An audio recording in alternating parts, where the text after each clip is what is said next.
Il est 18 h, bonsoir à tous, voici l'actualité du jour.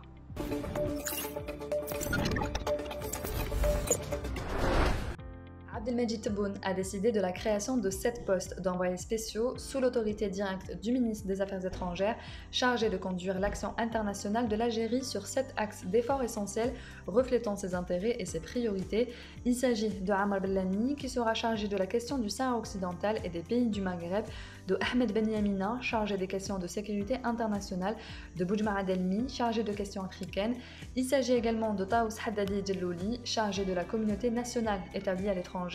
de Abdelkrim Hachawi chargé de la diplomatie économique, de Noureddin Awam chargé des pays arabes et de Leila Zarrougui chargé des grands partenariats internationaux.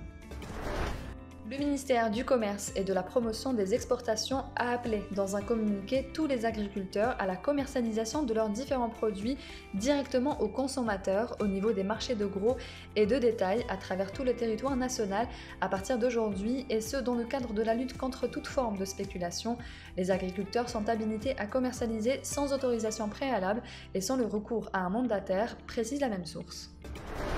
Le gouvernement a entendu hier samedi, lors de sa réunion présidée par le Premier ministre, ministre des Finances Ayman Ben Abdelrahman, une communication présentée par le ministre de l'Industrie pharmaceutique sur le processus de production du vaccin anti-Covid-19 en Algérie, au cours de laquelle il a annoncé l'entrée en production dans les prochaines semaines du vaccin anti-Covid-19 par le groupe public Saïdal. À ce titre, le ministre de l'Industrie pharmaceutique a précisé qu'après une série de négociations engagées par le groupe Saïdal avec ses partenaires ont été sanctionnés par la signature de contrats de partenariat, assurant que tous les moyens ont été mobilisés pour faire réussir ce projet dont l'entrée en production est prévue pour les prochaines semaines, a souligné le communiqué.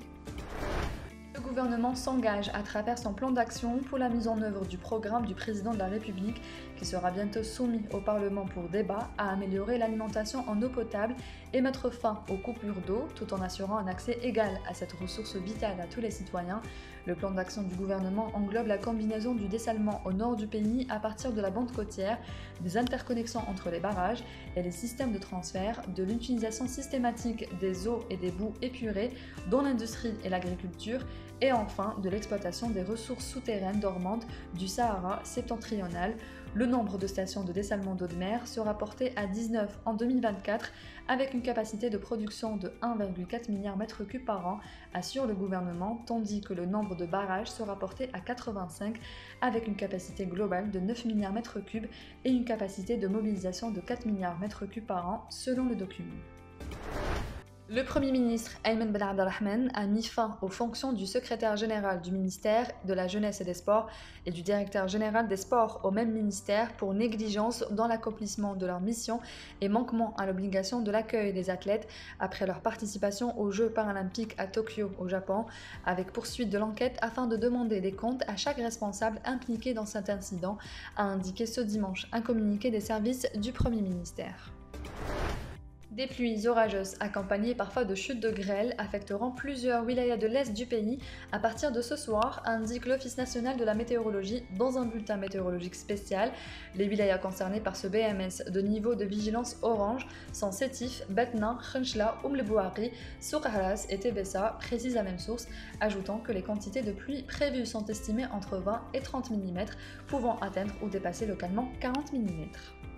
C'est la fin de ce journal, merci d'avoir suivi, on se retrouve demain à la même heure sur nos réseaux sociaux.